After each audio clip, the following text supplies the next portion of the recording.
Talagang nagtatapang-tapangan ka, no? Hindi, Epe. Nakita niyo naman, hindi nagmula sa akin ang away. Kung sa umpisa pa lang, sinabihan niyo na siya. Hindi na sana nangyari ito. Wala ka nang galang magsalita ngayon. Nagmarka bilang kontrabida ng Philippine cinema ang veteran actor na si Roel Vernal mula dekada 70 hanggang early 2000. Sa higit 3 dekada niya sa showbiz, nakagawa siya ng maraming pelikula. Karamihan dito ay gumanap siya bilang antagonist o kontrabida sa mga pelikula na pinagbidahan naman ng mga pinakamalalaking bituin ng kanyang henerasyon. Nagkontrabida si Roel sa maraming pelikula ni Fernando Poe Jr. tulad ng Asedillo noong 1971, Iyong Tondo, Kanyang Cavite noong 1986, Muslim 357 noong 1986. Siyang nagpahirap kay Hilda Coronel sa Insyang, ang 1976 award-winning film ni Lino Broca. Huwag kang mag-isip na masama sa akin, Isha. Ginagawa ko lahat ng ito. Karamihan sa mga kontrabida roles niya ay serious action o comedy action. Naging mukha rin siya ng Red Horse Spirit brand ng electric fan noong 80s. Trademark ni Roel ang kanyang bigote. Pero sa pagtatapos ng dekada 90 at pagpasok ng 2000, lumamlam na ang karir ng pamusong kontrabida sa Philippine cinema. Si Roel ay 79 na taong gulang na ngayon at naninirahan sa Florida sa United States, kasama ang kanyang anak na si Kevin Vernal na dati ring nag-aartista. Pero ano nga ba ang pinagkakaabalahan ngayon ni Roel Vernal sa bansang Amerika? May balak pa ba siyang bumalik sa Pilipinas at magbalik sa pag-artista? Isa sa mga anak ni Roel ay si Kevin Vernal. Pero bukod kay Kevin, nag-artista rin noon ang kuya niyang si Mark Vernal.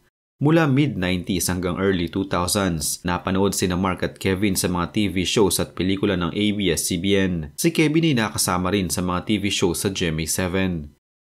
Kwento ni Kevin, nang iwan ng kanyang kuyang si Mark ang showbiz, pumunta ito sa US bandang 2004 hanggang 2005. Naging sundalo siya ng US Army. Pagsapit ng 2006, sumunod si Kevin sa Amerika. Pinasok din ang pagsusundalo sa US Army. Sina Mark at Kevin ay mga American citizens dahil ang kanilang ina, na si Marie Bartley, ay isa ring American citizen. Si Marie ay anak ng kilalang aktres noon na si Lourdes Yumul.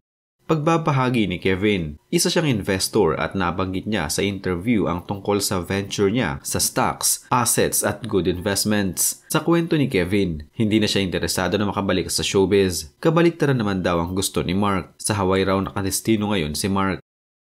Noong nagsisilbi ang magkapatid sa US Army, naiwan ang kanilang amang si Roel sa Pilipinas. Sinustentuhan siya ng magkapatid. Noong mga panahong iyon, tumatamlay na ang karir ng veteran actor. Ayon pa kay Kevin, hindi umano nagkaroon pa ng bagong proyekto ang kanyang ama dahil wala naman itong koneksyon sa mga tao sa showbiz. Pag nalos na umano ay pinapabayaan na lamang. Hindi umano kagaya sa Hollywood na habang tumatagal ang isang artista ay mas nagkakaroon ito ng worth at halaga.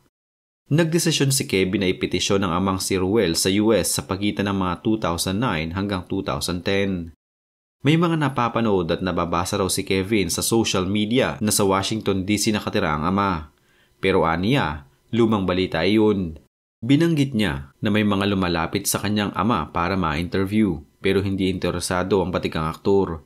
Kasama ni Kevin ang ama sa binili niyang bahay sa US. Ani Kevin, ini-enjoy ngayon ni Roel ang kanyang buhay doon na malayo sa limelight. Sa ngayon ay mahilig umanong manood si Roel ng mga lumang pelikula sa YouTube. Binabalik-balikan din umano niyang pinapanood ang mga pelikula kasama si Fernando Poe Jr.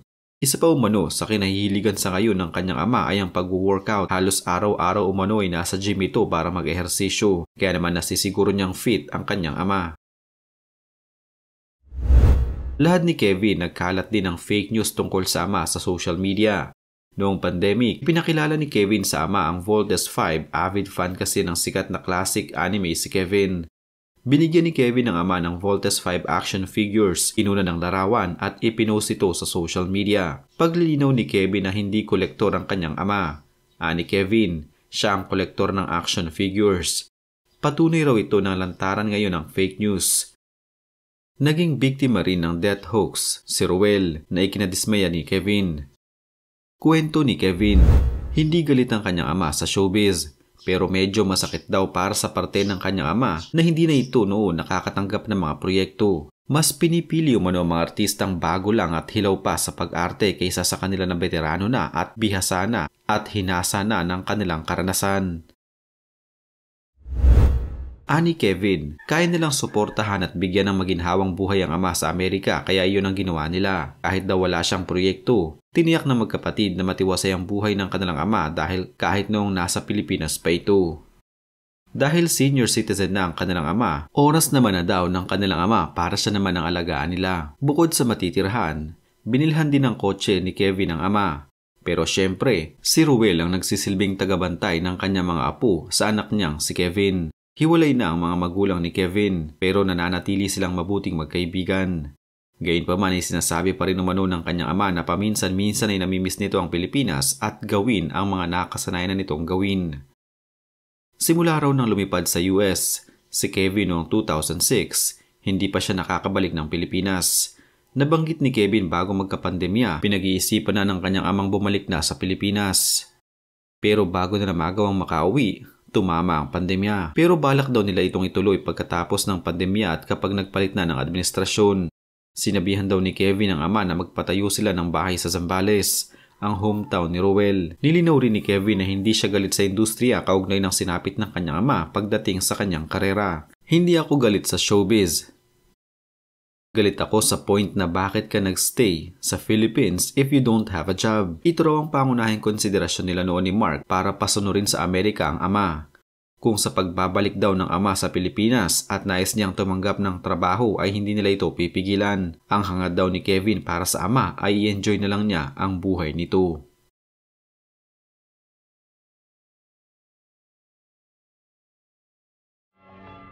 Talagang nagtatapang-tapangan ka, no? Hindi, Epe. Nakita niyo naman, hindi nagmula sa akin ng away. Kung sa umpisa pa lang, sinabihan niyo na siya. Hindi na sana nangyari ito. Wala ka nang galang magsalita ngayon.